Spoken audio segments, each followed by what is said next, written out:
Hello, everybody. Welcome inside a Tuesday episode. I'm losing track of my days. Tuesday episode of Running Point on YSNLive.com. Brought to you by that logo in the top right corner, Greenwood Chevrolet in Austin Town. They go the extra mile for you.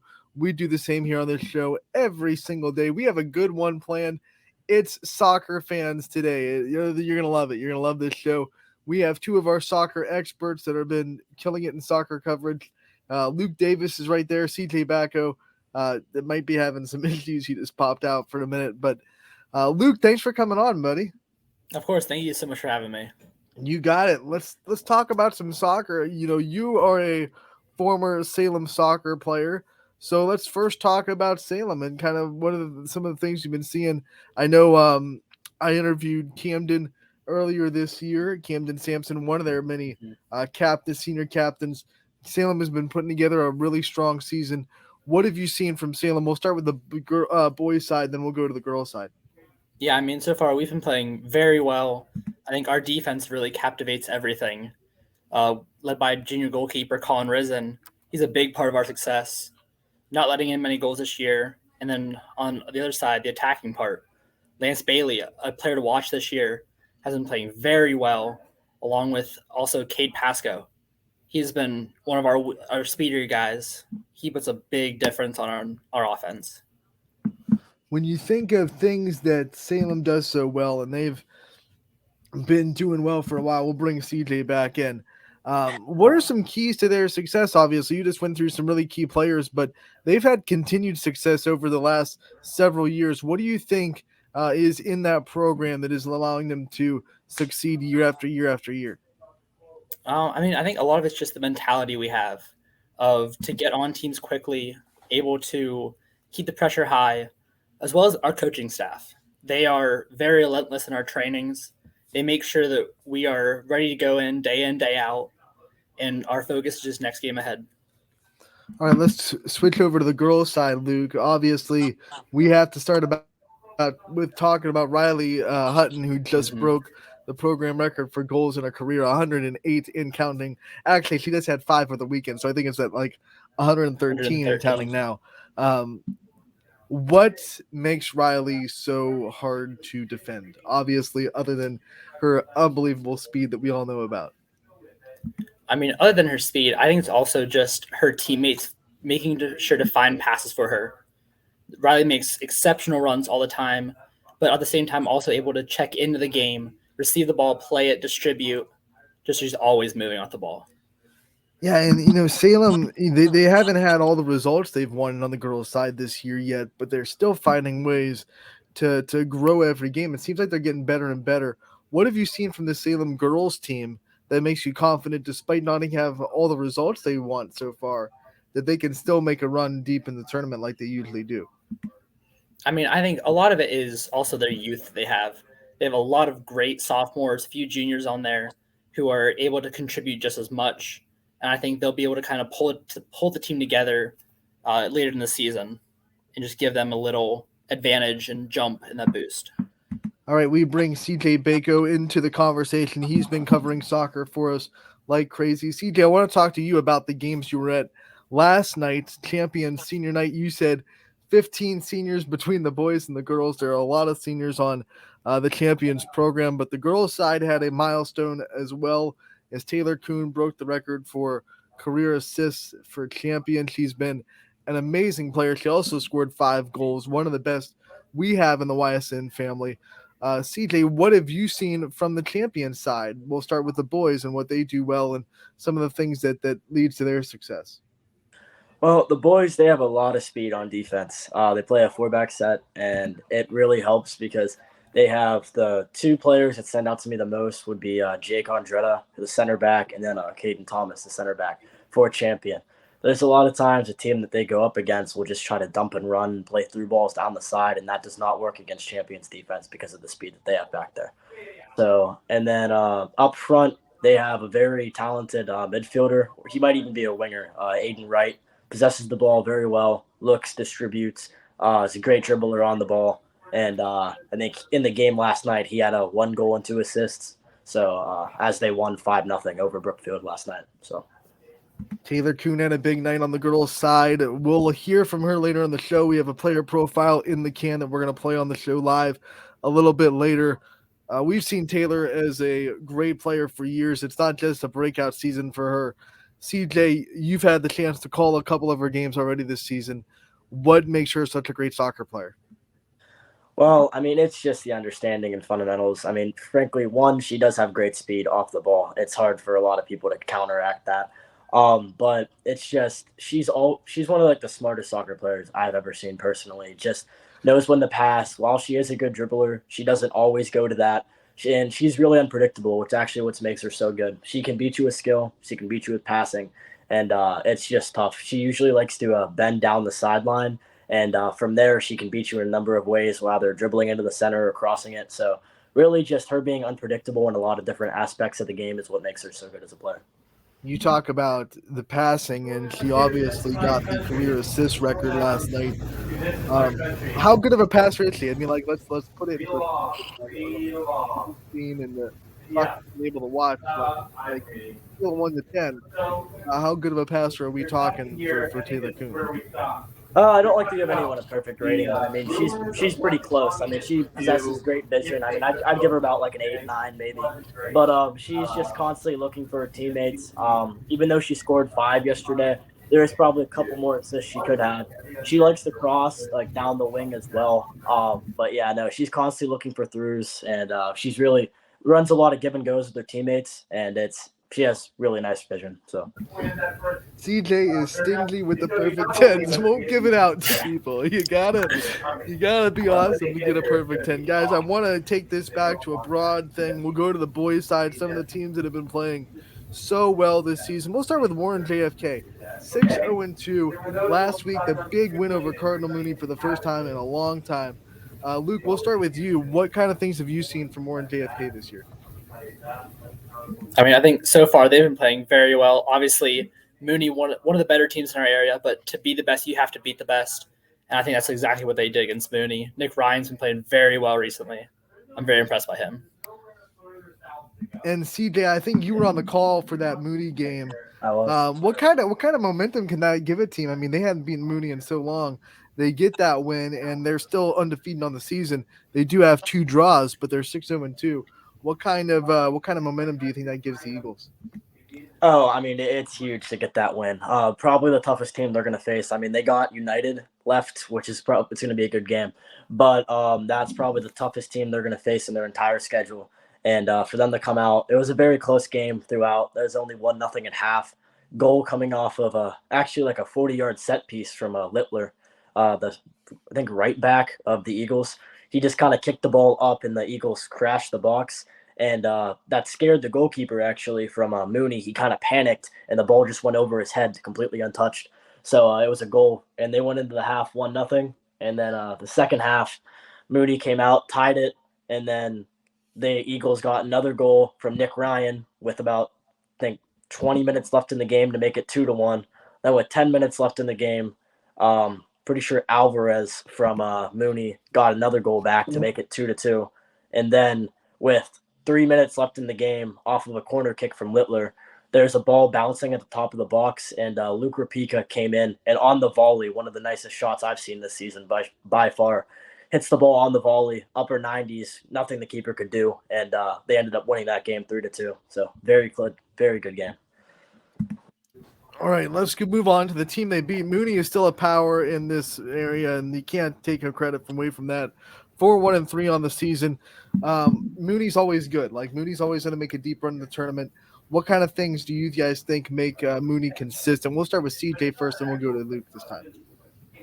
All right. Well, when I first found out about Mooney, I was a junior in soccer, and I went to Matthews, and we won the NAC for the first time. We went 16-1, and we were the 4 seed in our area. And we had to play an actually underseeded Mooney team in the first round of the playoffs. And they beat us 6-0 in the first round. And it's because, I mean, they just pass the ball so well. They will kill you with possession. I mean, they're moving constantly. They play great team defense. It's so hard to even, like, connect passes against them because you go to dribble and there's 3 people on you, and, like, you panic. So they're very well coached, great fundamentals, and it's just they play very well as a team. So Luke, what about from your side? I know you've been in the world of soccer for a while. You know what Mooney's all about. What do you see from the Cardinals? I mean, it's definitely Mooney's going to struggle a little bit with that setback of losing Nick Pregibbon, one of their better players they have. But I think they're still going to be all right. They have junior Aiden Harib, one of the better players in our area, in my opinion. Oh, he's a winger out there. He's able to just push the ball down the byline, plays it right back in the box. I think if Mooney just keeps doing what they're doing, they're going to be all right. How about this, guys? They lose Nick Pregamon, but they still are able to go and tie Ottawa Hills, who is a state powerhouse. So to be able to do that without him tells you how well-rounded this team is. And if they get him back, I don't know what the chances of that are, but that tells you how much of a boost that will give him towards the end of the season. This week, Mooney has Ella tonight, but then they have a big one against Beechwood later on in the week. So Ella's got a losing record. We kind of expect them to go and take care of business there, but Beechwood, a very tough soccer team. Mooney would love to go 2-0 this week, but that'll definitely be tough. Let's go to Hubbard. Hubbard's 4-2-2 on the season. A little bit of a surprise in the NE8. A lot of people think Poland South Range are kind of the dominating teams in that NE8 conference, but Hubbard has really played both of those teams tough. They have the tie with Girard 1-1. They've also tied with South Range. They play a conservative game that keeps them in games. CJ, we'll start with you. What kind of benefit does Hubbard playing that kind of conservative? You're not going to take a lot of chances, but you're also not going to give up too much. What does that do for a team like the Eagles, who are trying to kind of be a surprise this year in the soccer world? well, I mean, frankly, if they're playing more defensive, I mean, you can't beat a team if you score no goals. So it's just, I mean, that's kind of smart by them. I've actually haven't been to any Hubbard soccer games, so I can't really comment on that. But I mean, if their defense is actually playing like that, I mean, kudos to them. So. Luke, what are your thoughts on Hubbard and some of the things that they can do for their rest of their season? I mean, I've seen Hubbard a few times this season so far, and again, just as he was saying, their defense is shut down. I mean, this week they have Poland, who tied us 0-0. I think that would be a very good test for both teams to kind of see where we are at, see if Poland can break Hubbard's defense. It's going to be a long week for Hubbard because not only do they have Poland Lakeview, they also have D1 Strongsville to close out the week. So it's going to be a tough week for the Eagles, but they'll be able to prove a lot of people that they are for real if they can come out of this week with a good record. Someone that we have to talk about as well, Canfield 3-1-3. Mike Bailey still leading this Canfield team, and they have some great leaders, and they also had that big win over Howland last week. Howland's the monster, Mike, right? Howland's the big bad wolf in soccer in the area. They've won a state championship. They've been to a lot of state championships. So beat Howland, what does that do for a team's confidence? We'll start with Luke this time. I mean, beating Howland is a great confidence booster. Just knowing how good that team is to knock them off, I think that gives a lot of confidence, especially Canfield this week playing Boardman and Fitch. They're going to need that momentum there. Fitch obviously coming off a great win as well. I think that's going to be really big for them. CJ, what do you I think, were you on that Howland Canfield game? No, I think Matt Marr was on that Howland. No, which one? Yeah, I was on the Howland Canfield. You were on it. Okay, so you saw it firsthand. What did the Cardinals do to beat the Tigers? I mean, their defense was just amazing the entire game. I mean, so an impact player that I've always been keeping an eye on for Howland is Caleb Rose. He's a very good winger. And they absolutely shut him and Howland down. Like, it was just crazy. The defense from them was nuts. And then scoreless first half, which is kind of surprising because I was told that Canfield likes to play more of an attacking style, but they have trouble closing out the games in the second half. That was not the case in this game at all. They played strong throughout the entire game. They scored second half off of a 20-yard free kick. Very nice ball. It hit the top of the crossbar and down. The ball went down right in, and nothing the keeper could do. Unsavable shot. And they went they're up 1-0. Howland just kept trying to press and score and press. And Canfield just with about, I think there was 2 minutes left, they finally clear the ball out, and they had everyone back on defense. So there was only one striker up top. he ends up getting past the defense and getting fouled for a penalty, and they ended up scoring a penalty kick with like a minute 30 seconds left to put them up 2-0. And at that point, Howland, it's hard to score 2 in a minute. So just a very great defensive performance as they win 2-0 over Howland. So that was the first conference loss for the Tigers since 2018 when Boardman beat them. So impressive. I think they were tied by Boardman a couple of years ago. That was a big game, but haven't lost since 2018. But they're still 4-1-3, and they're still a powerhouse. I know Coach Stills over there isn't hitting the panic button. Let's talk about Howland before we wrap up this boys' side. What makes you think Howland is still okay and still can be one of those teams that makes a deep tournament run? CJ, we'll start with you. So while Canfield did play fantastic defense, something that I noticed, only game I covered from Howland is kind of like a team like Mooney, in my opinion. They play a lot of possession, and they like to they were getting a lot of shots. Granted, some of them, Canfield was forcing them to take them a little bit farther out than they wanted to, but there were some times where they could have had a goal or so, but they just miscommunicated or something happened. So Howland, while they did score no goals, they still looked very good. And then on defense, like I said, they held Canfield scoreless, who is a very good offensive team as well, in the first half, and then 20 minutes through the second half as well. So obviously Howland is still a very, very good team. So I don't think there's anything to panic about. Yeah, I don't think Howland's in a panic. Luke, what are your thoughts on Howland real quick? I think history talks. If they haven't lost a game since 2018, I think one minor setback isn't going to hurt them that much. If you have so much momentum for years, I think that confidence will start to build for you guys of even if it's one setback, you're still going to be all right.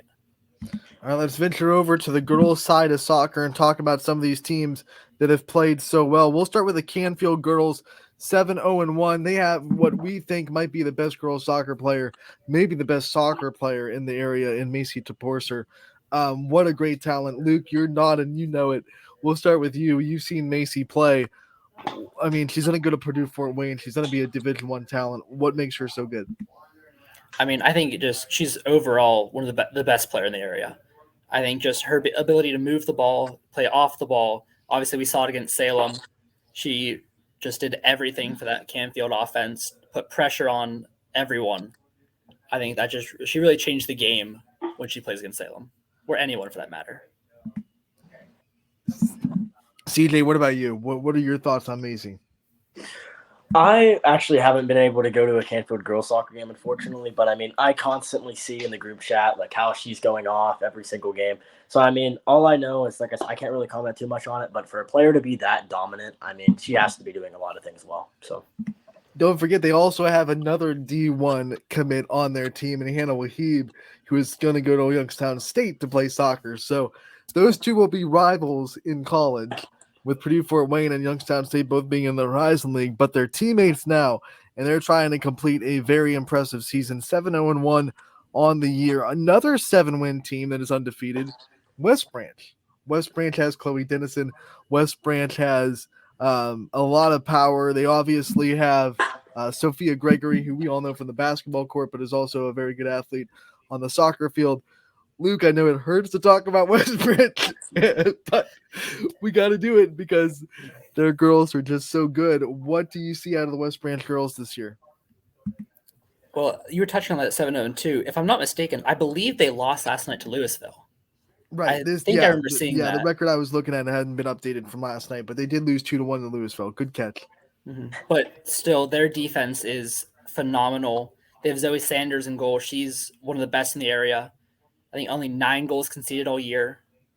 Just West Branch, again, is another team that will not let you score. That they'll play that low game of we'll win 1-2-0 just as long as you don't score.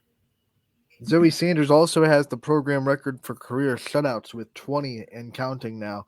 CJ, do you have any thoughts on the West Branch girls? So also haven't been to one of those games yet, but I didn't see that. I covered Niles, and I know Niles girls are a pretty good soccer program over there. And I saw that West Branch is actually one of Niles only's losses this year. So, I didn't really understand how good they were. But, if you guys are saying 20 shutouts, that is insane. So, CJ, I know this is someone that you know well. We already talked about Taylor Kuhn, but let's talk about Champion as a whole. They're 8-0-0. Is there anybody left on their schedule that you think can even try to knock off the Flashes? They already beat Brookfield last night handedly. They have Garfield on the 20th. I know those are both teams that on paper they should beat. They're dominating the MVAC. They're going for their first conference championship. This league is usually run by Springfield or Waterloo. Champion making a run at it this year. Do you think anyone can knock off the Flashes this season? Honestly, I mean, I've covered a lot of champion games. It'll take a lot to beat the Flashes. I'm not trying to sound biased or anything, but I don't personally think anyone can beat them, at least right now. They are super hot, and obviously Taylor is a great player, but it's not just her. I mean, it's the fact that they have young talent, and they have a very good forward, Maylee Nadoud, and her sister, she's a senior, Mia Nadoud, also very good players. Then they have Grayson Nowski, who's always scoring goals as well. One of Taylor's favorite targets. She's, I think, the forward for him. And they have Savannah Lefkowitz, who just kind of controls the ball in the midfield. I mean, they just have like a ton of good players. They have help off the bench. I mean, it's tough to beat a team that's just all around that good. So, all right, CJ, put your coach's hat on because you said it's going to be really tough to beat them. If you were a soccer team, let's say you had at least the talent to contend with them, what kind of things would you try to be doing to slow down Champion? well, first for me, I would run a 4-back set. I'd run a sweeper, and I would just shade them over because obviously Taylor would be the person I would try to shut down. I would shade the sweeper over to her side, have 2 on her, and eliminate the through ball for that. Make somebody else, even though they have a lot of talent, make somebody else beat my defense. And then one thing that I could say that they could improve on is I haven't really seen a team get a lot of shots off against Champion. While I would have the 4 in the back, I would also just try to put like my fastest player up top because I noticed that the defense doesn't really have as much speed as the offense for Champion. And I would just take shots outside the box, take any shot I can get, and really try to test that keeper. So on the girls' side, we'll move to Howland, who almost got that win over Canfield. It was a very close game. The Tigers are very good. Ava Yanucci, in her own right, a very good player. We all know that. CJ, you're nodding your head. I'll let you lead off this one. What have you seen from the Tigers? They are 6-2-2 on the season so far. So obviously, I mean, Ava Yanucci gets a lot of credit because I mean she is just really good as a soccer player. And but something I've noticed from the Tigers is they have a lot of speed up on that offense. They have a girl, Imogen Du Bois, who's a track star over there at Howland, and she is just super fast. She does really well. They have another senior, Katie Paisley, who's also very good. So I mean, they have a lot of speed up front, and that definitely helps. So they have a big one tomorrow with Poland. Luke, I'll go to you. When Poland, they're starting to get healthy. You know, they had a couple of injuries early. This Poland team starting to get healthy. Maybe a couple of weeks ago, Howland could beat Poland pretty easily. This is going to be a tougher one if they have more players in the field. What's Poland's chances against the Tigers tomorrow? I mean, I haven't had the chance to watch many Howland games, but again, 6-2-2 speaks for itself. I think Howland has to just play very good defense against Poland. Make sure to just shut down, play their game. That's the big part about it. Just calm down, play what you have to do, and just be yourself. All right, our last girls team that we're going to talk about today is Boardman. They are 6-4-0 on the season, and they get Sarah Blasco back from injury, and she has really played very well since coming back. Boardman's starting to get a little bit of momentum. Luke, we'll start with you. When you get a big player back from an injury, whether you're talking boys or girls side, that's got to be a boost for you to go through the rest of the season. Definitely. I think just the momentum that you get back, knowing that one of your better players is back, having that confidence that they're back on the field again, I think definitely relieves the tension that some people have when they're out rather than when they're on the field.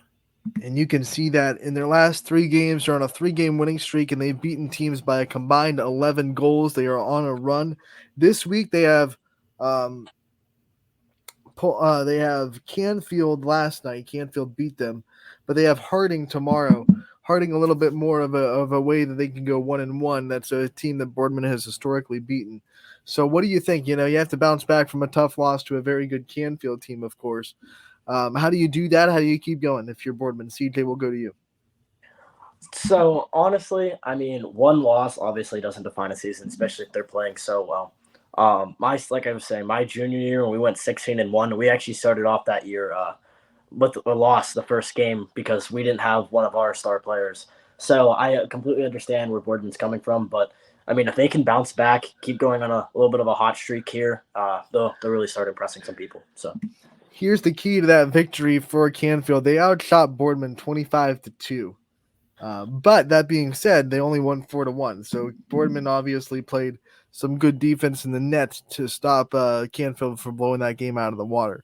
So that'll do it for the teams. Let's talk about some players that you guys are watching to the second half of the season. Who has caught your eye in both of your coverages? Who are some players that you think people should watch? Luke, I'll start with you. I mean, I think not to toot my own horn, but I think Kaylee Carlisle is one of the better goalkeepers you'll see in the area. She's played very well, regardless of the 23 goals she's given up. She's made countless saves. She had 16 against Canfield alone. She's really impressed me so far, and I've enjoyed covering her a lot. I think also kind of looking at this, again, Ava Paris from Canfield. Watching against Salem, she's played very well this year. Also going to YSU. I think she's been very fun to watch this year. And I'm going to finish it out kind of in the EBC. Sophia Gregory, Bree Thomas, and Chloe Dennison. That trio for West Branch has been very good for them. Just obviously getting the results they want. I'm very impressed for them on the girls' side. All right, CJ, I'll give you the girls' side. Then we'll go back to Luke to shout out some boys players. all right. So for the girls' side, obviously, I mean, number one for me, the games I've watched is going to be Taylor Kuhn. And then, like I said, another very good player would be Mia Nadal for them and Savannah Lefkowitz. So that's 3 from Champion. Then I have 1 from JFK. She's just a freshman. She is going to be very good in the upcoming years. Andrea Ryan, it's actually Nick and Dom Ryan's sister.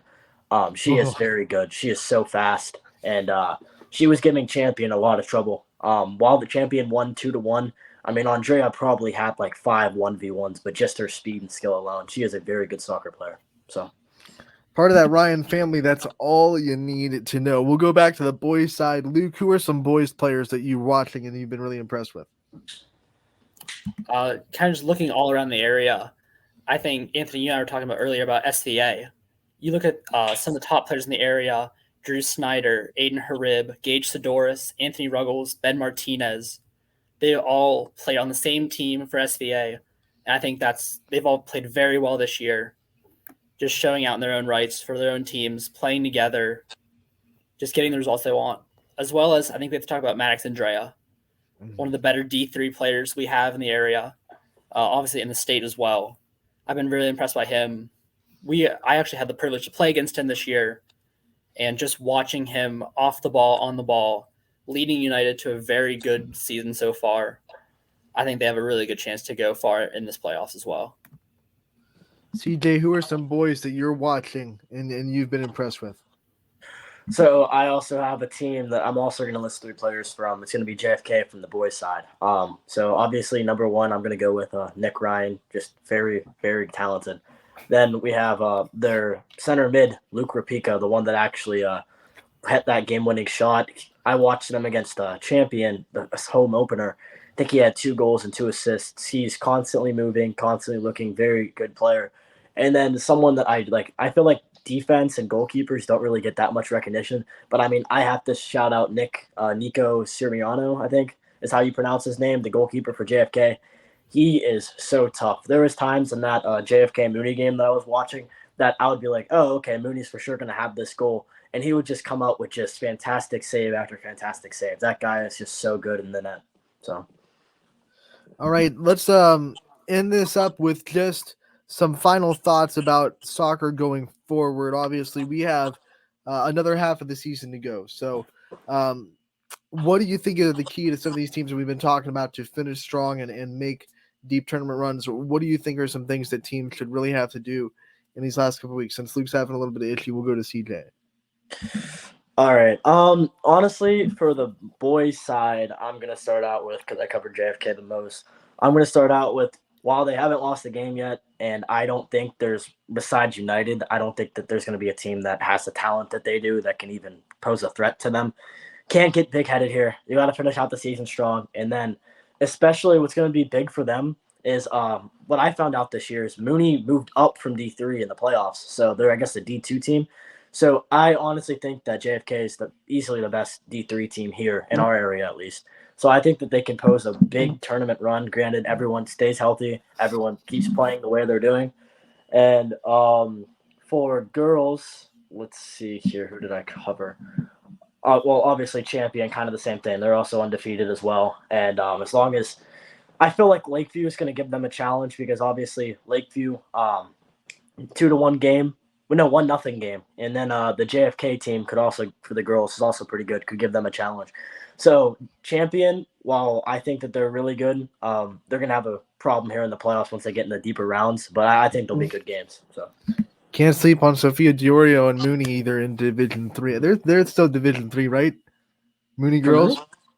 I don't remember. I'm not sure. The Mooney We'll have girls. to check on that. I know they're having one of those seasons where, and Mooney's always sneaky. Yeah. CJ, I want to thank you and Luke, who had to hop off because of some technical issues. I want to thank you both for the time talking soccer. We know you guys love it here. We'll pop him in for this wrap up if he pops on. Let's see if he can.